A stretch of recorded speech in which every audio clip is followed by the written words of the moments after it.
Guys, welcome to success by Shikha my official YouTube channel. और मैं हूं शिखा। आज हम लोग 2 दिसंबर का जितना भी इम्पोर्टेंट करंट अफेयर्स है वो सारा कुछ देखने वाले हैं। और जितना भी पिछला जो भी है उसका मैंने लिस्ट तैयार किया और डेली मैं 5-5 6-6 उसमें ऐड करते जाऊंगी। अभी मैं ऐड कर रही हूँ कि आरबीआई जो है वो किस किस बैंक पे जो है कितना रुपए का जुर्माना लगाया है। तो कल का मैंने 6 ऐड किया है। उसके बाद ऑस्ट्रेलियन ओपन में जो है विमेन कौन जीती और मेन कौन जीते उनका भी लिस्ट मैंने उसमें दिया हुआ है। तो ऐसे करके हम लोग अभी का तो करेंगे ही, पिछला उस पीडीएफ में रिवाइज भी करते हुए चलेंगे। तो चलिए फिर आज का देखते हैं कि क्या क्या क्वेश्चन है। देखते हैं हमारा पहला क्वेश्चन क्या है। तो हमारा पहला क्वेश्चन है कि गार्टनर रिपोर्ट के हिसाब से भारत आईटी खर्च में 2022 तक कितना अरब डॉलर जो है ये पहुंच जाएगा। तो हमारा पहला जो ऑप्शन है वो है 200 अरब डॉलर, दूसरा है 250 अरब डॉलर, तीसरा है 100 अरब डॉलर और चौथा है इनमें से कोई नहीं। तो गार्टनर रिपोर्ट के हिसाब से जो है भारत आईटी खर्च 2022 में 100 अरब डॉलर तक पहुंचने का अनुमान लगाया गया है। अगर यही आपसे पूछे कि 2021 में जो है कितना अरब डॉलर हुआ था तो 91.88 बिलियन डॉलर हुआ था। अब हम लोग देखते हैं कि हमारा दूसरा क्वेश्चन क्या है। तो हमारा दूसरा क्वेश्चन है कि दुनिया का सबसे महंगा शहर जो है ये कौन बना।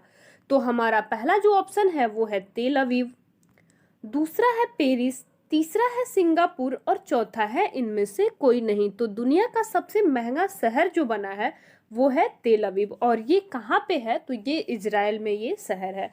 और हम लोग देखते हैं कि इसमें जो है सबसे महंगे शहर के रैंक में टॉप 5 कौन सा है और जो सबसे सस्ता शहर है वो कौन सा है। तो जो सबसे सस्ता शहर है अगर इस रैंक में देखा जाए तो सीरिया के दमिश्क को सबसे सस्ता शहर का दर्जा दिया गया है। और ये जो है डेटा किसके द्वारा रिलीज किया गया है तो economist intelligence unit world wide cost of living index के द्वारा जो है ये डेटा दिया गया है। अब हम लोग टॉप 5 देखते हैं कि टॉप 5 शहर में जो है कौन कौन है। तो पहला तो हम लोग ने देख ही लिया कि तेल अवीव है जो इजराइल का है मतलब शहर, और दूसरे पे है जो है फ्रांस का पेरिस, उस तीसरे पे है सिंगापुर और चौथे पे जो है वो स्विट्जरलैंड का ज्यूरिख जो शहर है वो है और पांचवें पे हांगकांग है। अब हम लोग देखते हैं कि हमारा नेक्स्ट क्वेश्चन क्या है। तो हमारा अगला क्वेश्चन है कि पश्चिमी नौसेना कमान के फ्लैग ऑफिसर के रूप में किसने पदभार संभाला है। तो हमारा पहला जो ऑप्शन है वो है अजेंद्र बहादुर सिंह, दूसरा है आर हरि कुमार, तीसरा है मनोज मुकुंद नरवाने और चौथा है इनमें से कोई नहीं। तो पश्चिमी नौसेना कमान के फ्लैग ऑफिसर के रूप में जो है अजेंद्र बहादुर सिंह जो है इन्होंने पदभार संभाला है।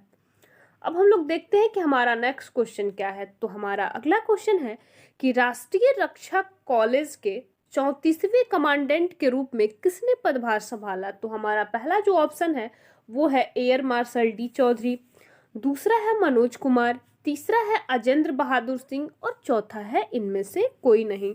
तो राष्ट्रीय रक्षा कॉलेज के 34वें कमांडेंट के रूप में जो है ये मनोज कुमार ने पदभार संभाला है। अब देखते हैं कि हमारा नेक्स्ट क्वेश्चन क्या है। तो हमारा अगला क्वेश्चन है कि अरुणाचल प्रदेश के ब्रांड एम्बेसडर के रूप में किसे चुना गया है। तो हमारा पहला जो ऑप्शन है वो है संजय दत्त, दूसरा है सलमान खान, तीसरा है सोनू सूद और चौथा है इनमें से कोई नहीं। तो अरुणाचल प्रदेश के ब्रांड एम्बेसडर के रूप में संजय दत्त को चुना गया है। अब हम लोग ब्रांड एम्बेसडर देखते हैं कि क्वाइन डीसीएक्स के ब्रांड एम्बेसडर कौन नियुक्त हुए। अभी कुछ ही दिन पहले इनका नियुक्ति हुआ। तो ये अमिताभ बच्चन है। और नेशनल बास्केटबॉल एसोसिएशन के ब्रांड एम्बेसडर कौन है तो रणवीर सिंह है। अब देखते हैं हमारा नेक्स्ट क्वेश्चन क्या है। तो हमारा अगला क्वेश्चन है कि एयरटेल पेमेंट्स बैंक ने किसको अपना मुख्य सूचना अधिकारी नियुक्त किया है। तो हमारा पहला जो ऑप्शन है वो है अनुब्रता विश्वास, दूसरा है पिनाकी चक्रवर्ती, तीसरा है अतुल सोबती और चौथा है इनमें से कोई नहीं। तो एयरटेल पेमेंट्स बैंक ने अपना मुख्य सूचना अधिकारी जो है ये पिनाकी चक्रवर्ती को नियुक्त किया गया है। अगर आपसे पूछे कि एयरटेल पेमेंट बैंक का हेडक्वार्टर कहाँ है तो ये है न्यू दिल्ली में, और एमडी एंड सीईओ का क्या नाम है तो उनका नाम है अनुब्रता विश्वास। अब देखते हैं हमारा नेक्स्ट क्वेश्चन क्या है। तो हमारा अगला क्वेश्चन है कि राष्ट्रीय सांख्यिकी कार्यालय ने वित्त वर्ष फाइनेंशियल ईयर 2022 में भारत का जीडीपी जो है ये कितना % बढ़ने का अनुमान लगाया है? तो हमारा पहला जो ऑप्शन है वो है 7.4%, दूसरा है 8.4%, तीसरा है 9.7% और चौथा है इनमें से कोई नहीं। तो राष्ट्रीय सांख्यिकी कार्यालय ने फाइनेंशियल ईयर 2022 में जो है जीडीपी बढ़ने का 8.4% अनुमान लगाया है। और ये जो आंकड़ा निकाला है एनएसओ, इसका हेडक्वार्टर कहाँ है? तो दिल्ली में। वही हम लोग और भी देख लेते हैं कि किसके हिसाब से कितना जीडीपी बढ़ने का अनुमान लगाया गया है। तो मूडी के हिसाब से जो है ये 9.3%, आईएमएफ के हिसाब से जो है 9.5%, फिक्की के हिसाब से 9.1% और फिच के हिसाब से जो है 8.7%। और यहाँ से क्वेश्चन जरूर आता है क्योंकि ये पूछ देता है कि इसके हिसाब से जो है जीडीपी 2021 का कितना रहा या 2022 में कितना बढ़ने का अनुमान लगाया जा रहा है। तो ये जो है डेटा बहुत इंपॉर्टेंट बनता है। अब देखते हैं हमारा नेक्स्ट क्वेश्चन क्या है। तो हमारा अगला क्वेश्चन है कि टेस्ट में भारत के तीसरे सबसे ज्यादा विकेट लेने वाले गेंदबाज कौन बने हैं? तो हमारा पहला ऑप्शन है अनिल कुंबले, दूसरा है कपिल देव, तीसरा है रविचंद्रन अश्विन और चौथा है इनमें से कोई नहीं। तो ये तो लगभग सबको पता होगा कि रविचंद्रन अश्विन जो है ये सबसे ज्यादा विकेट लेने वाले गेंदबाज बने हैं। अब देखते हैं हमारा नेक्स्ट क्वेश्चन क्या है। तो हमारा अगला क्वेश्चन है कि सीमा सुरक्षा बल ने 1 दिसंबर को अपना कौन सा स्थापना दिवस जो है ये मनाया? तो हमारा पहला ऑप्शन है 58, दूसरा है 60वां, तीसरा है 57वां और चौथा है इनमें से कोई नहीं। तो सीमा सुरक्षा बल जो है 1 दिसंबर को अपना 57वां जो है ये स्थापना दिवस मनाया। और 1 दिसंबर को और क्या मनाया जाता है? तो 1 दिसंबर को जो है विश्व एड्स दिवस भी मनाया जाता है।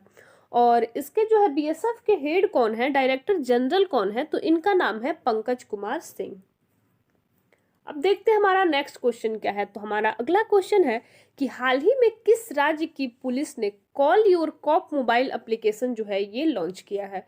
तो हमारा पहला ऑप्शन है बिहार, दूसरा है झारखंड, तीसरा है नागालैंड और चौथा है मणिपुर। तो ये call your cop mobile application जो है ये नागालैंड के गवर्नमेंट के द्वारा लॉन्च किया गया है। और नागालैंड की राजधानी कहाँ है? तो ये है कोहिमा।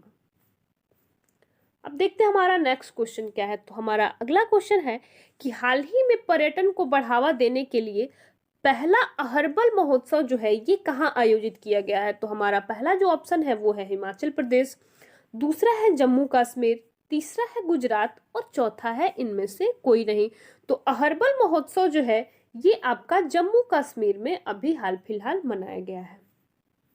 अब देखते हैं हमारा नेक्स्ट क्वेश्चन क्या है। तो हमारा अगला क्वेश्चन है कि हाल ही में 7वां भारत अंतर्राष्ट्रीय विज्ञान महोत्सव जो है ये कहाँ आयोजित किया गया? तो हमारा पहला जो ऑप्शन है वो है दिल्ली, दूसरा है मुंबई, तीसरा है कोलकाता और चौथा है गोवा। तो 7वां अंतर्राष्ट्रीय विज्ञान महोत्सव जो है ये गोवा में आयोजित किया गया। अब देखते हैं हमारा नेक्स्ट क्वेश्चन क्या है। तो हमारा अगला क्वेश्चन है कि हाल ही में जेफरी जॉनसन का निधन हो गया, वे क्या थे? तो हमारा पहला ऑप्शन है लेखक, दूसरा है पत्रकार, तीसरा है कास्टिंग डायरेक्टर और चौथा है इनमें से कोई नहीं। तो जेफरी जॉनसन का निधन हो गया, ये जो थे ये कास्टिंग डायरेक्टर है।